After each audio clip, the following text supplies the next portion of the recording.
Kia ora and welcome back to another episode of Mount Smart Madness podcast.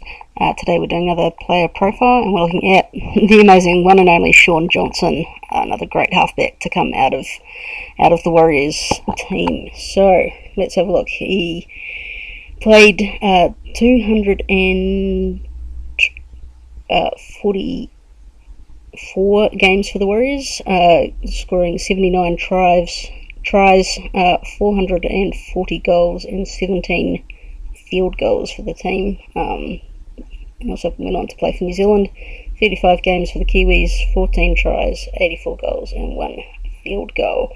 Of course, he's regarded as one of the best Kiwi rugby league players. Often talked about being up there with Benji Marshall and Stacey Jones. So, yeah, obviously big rap on him as being a very, very talented player. So he actually grew up in Auckland, played the Hibiscus Coast in the juniors before signing on with the New Zealand Warriors. And even when he first started, he was getting big raps from Andrew Johns and other great players. Had a great career with the Junior Warriors. 2009 and 10 seasons he played with the Junior Warriors. 45 games for the Junior Warriors, 25 tries, 159 goals and 4 field goals in the Toyota Cup. And of course his last match in the Toyota Cup was part of the Junior Warriors winning the 2010 Grand Final. And then 2011 he obviously started playing for the Senior Warriors team, and he made his NRL debut in round 13 against the Roosters. And that was actually his second game that he scored his very first try. And round 22 was that amazing 70-metre solo try that he scored against the Broncos, which a lot of people remember him for. It was 2011, he went all the way to the grand final with the Warriors, and some pretty awesome moments that he had in the final series. Prelim final against Melbourne, he set up the match-winning try in the 76th minute to beat the Storm. We always like beating the Storm. And then played against the Seagulls in the grand final.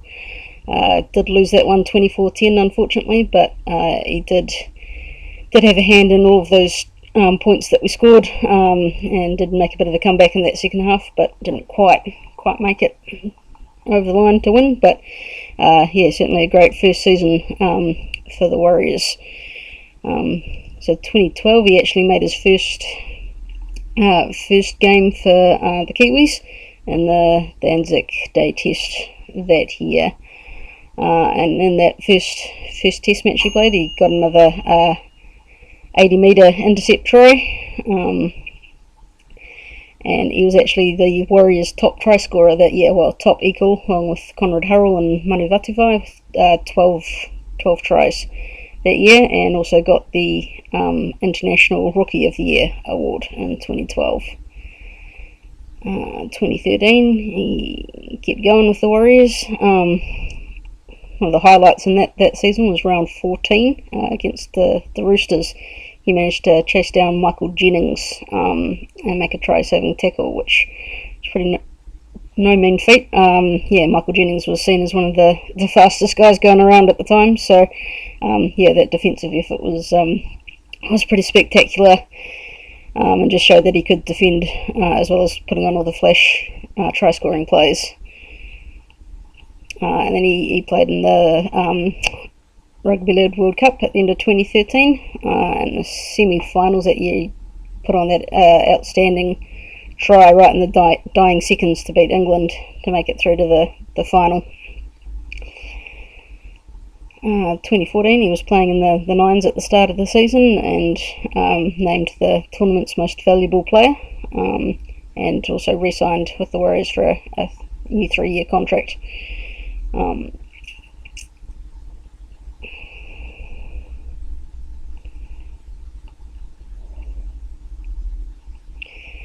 2015, some more spectacular solo tries. One against Cronulla stands out, where he evaded 5 defenders and won that match for the Warriors 2016 in the last minute. But of course, later in the year he had an ankle injury which kind of ended his season. So he didn't finish out the season that year. In 2017 he actually became the top point scorer in test matches. He broke Matthew Ridge's record of 168 points that year, and he ended up with 175 points for the Kiwis, so that's pretty good stat.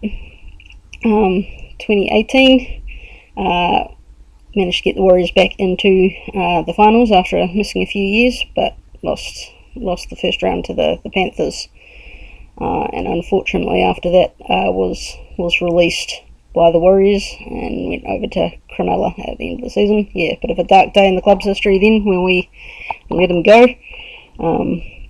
But fortunately, as we all know, he did come back to the Warriors where he belongs in 2022. Kicked a couple of field goals in Golden Point that year to beat out the Cowboys and then Canberra. Although we only finished 15th that year.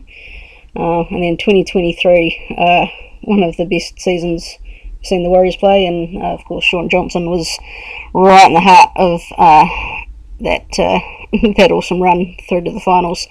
Of course that game in round 5 against the Sharks when we were trailing 26-6, and yeah, Shaun Jonson helps us put on an amazing comeback to win 32-30.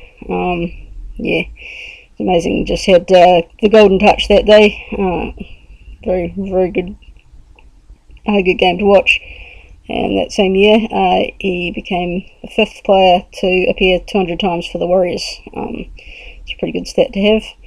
And yeah, had a good win that week for his 200th, beating Parramatta 46 points to 10. And that year he also got the Simon Mattering Medal for Warriors Player of the Year, and only just missed out on being the Dally M Player of the Year as well. Not quite sure how he missed out on that. Didn't get any points in that last game of the season where he was, should have certainly picked up a few points in that game because he was playing pretty well. And of course that finals game against Newcastle put on an absolute masterclass to beat the Knights. And then unfortunately his last season was 2024, and yeah, we didn't have such a great season that year, but he is of course always seen as one of the best Warriors players to ever pull on a jersey. I think it was just the excitement of some of those individual tries that he scored, and could run 70 or 80 metres by himself and beat what felt like 10 players at a time to score a try. So just such an exciting player to watch, and really humble guy. Always enjoyed watching him play, and very glad that he played for the Warriors. So that's a summary of Shaun Jonson's career. Glad he was a Warrior, and just remember, this year is our year. We are loyal to the bitter end.